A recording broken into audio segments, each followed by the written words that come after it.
রাত তখন প্রায় ১টা। ঘন কুয়াশার চাদরে মোড়া সীমান্ত পাহারা দিচ্ছিলেন বাংলাদেশি আর্মি অফিসার সমাপ্তি। বাতাসের ফিসফিসানি ছাড়া আর কোনো শব্দ ছিল না সেই নিস্তব্ধ রাতে।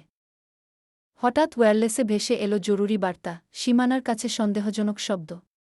সতর্ক থাকবেন কি সমাপ্তি একাই এগিয়ে গেলেন অন্ধকারের গভীরে। কিছুদূর যেতেই তিনি দেখলেন ৩ জন চোরাচালানকারী সীমান্ত পেরোনোর চেষ্টা করছে। সমাপ্তি দ্বিকণ্ঠে বললেন, থামুন। বাংলাদেশ সেনাবাহিনী। আর এক পা সামনে নিলেই বিপদগে।